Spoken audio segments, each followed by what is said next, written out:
which to me is not enough because it doesn't bring any personal culpability for the people who edited the tape or whoever directed the technicians to edit the tape or whatever the policy was to arrest people that night and then throw innocent people in jail, put false charges on people, and then try to convict people of crimes that they didn't commit. Whoever directed that, there's no culpability. That general tactic or strategy of clearing the streets at all costs really saw its full sort of culmination during the RNC, where you have doctored videotape, police lying on the stand, and essentially sort of making up arrest situations that weren't really truthful at all.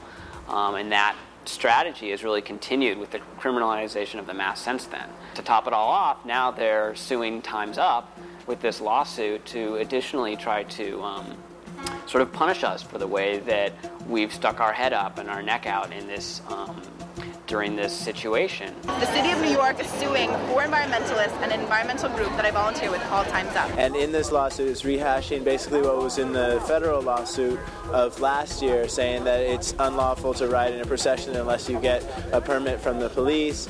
And then they added a new twist to it, saying that they're seeking an injunctive relief to prevent riders or Time's Up or the four individual members of Time's Up from advertising or promoting the starting point of the rides in a park. The city's not only trying to squelch dissent, they're trying to squelch the opportunity for dissent. At this point, Critical Mass is advertised on a variety of different websites, a variety of different publications, and this sort of singling out of Time's Up in the lawsuit to a certain extent is arbitrary, and also very much a part of the police desperately needing to pin blame for Critical Mass on a specific group or person. The fact that it's leaderless is totally sort of complicated the crackdown for them.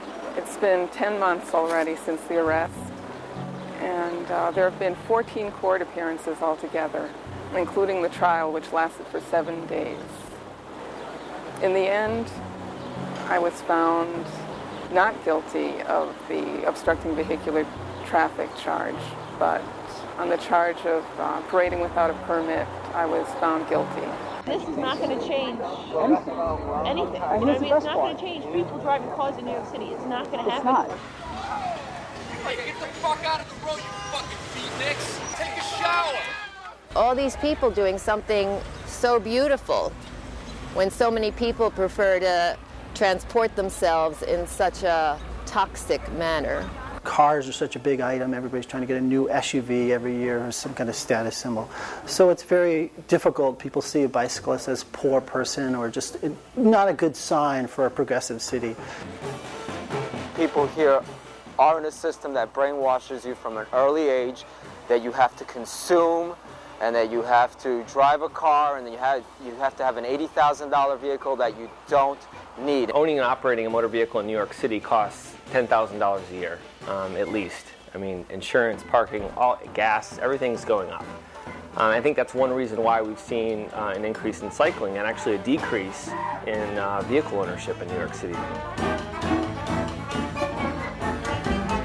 More and more people are biking, more different types of people are biking. And I think the city is getting it. They're getting the message. They're not getting the message delivered the way they want it to be delivered. And the message is out there. And the message is that biking is good for the city, biking doesn't pollute, and it's a great way to stay healthy.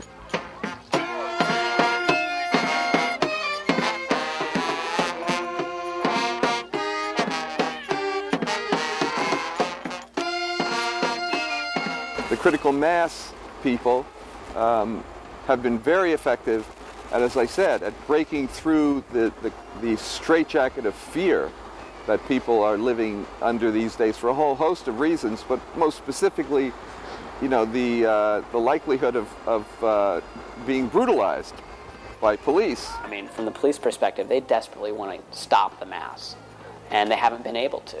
Right when they started to finally figure out how to stop the mass from leaving Union Square, now it's a meeting in 4 other locations, which adds to this huge level of complexity in terms of what it takes for them to try to stop it, and I think frustrates them, which is, in my opinion, why Smolka arrested this woman and was caught, very well by an indie media photographer.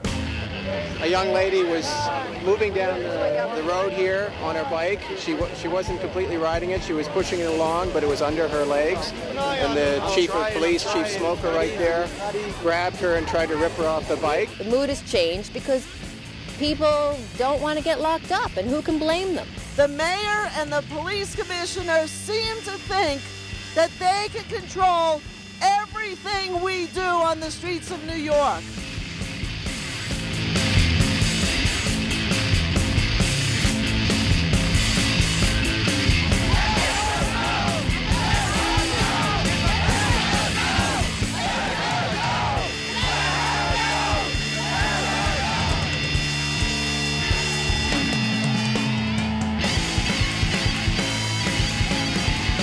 This is the 12th anniversary of New York's critical mass, and I think New York was the third critical mass to be created, and it's not going to end now. It's going to keep going.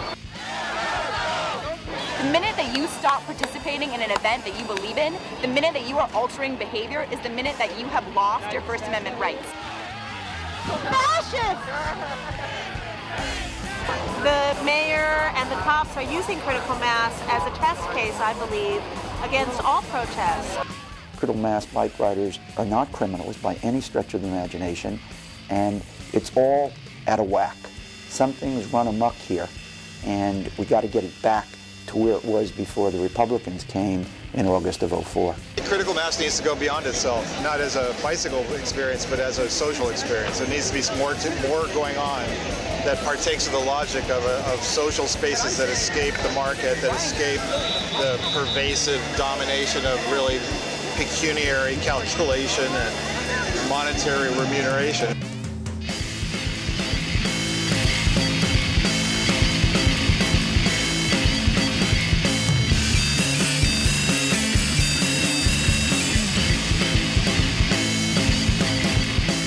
Back of a paddy wagon.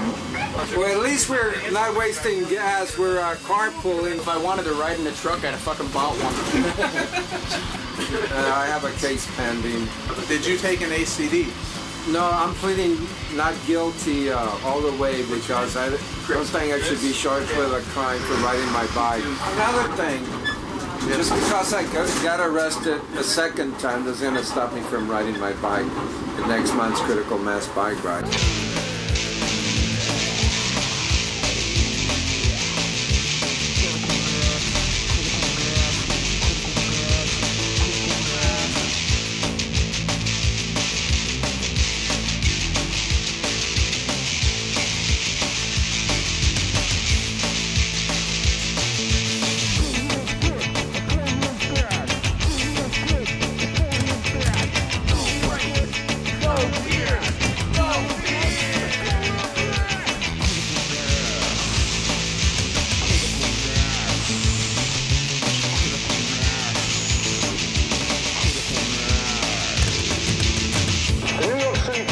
Requires your cooperation in complying with the law and protecting the public from harm.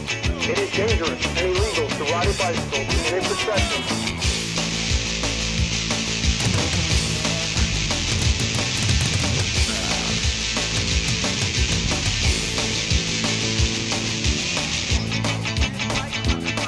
No permit.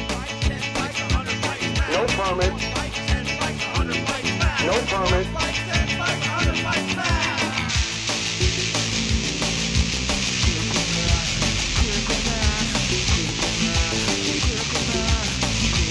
Thank you for your cooperation.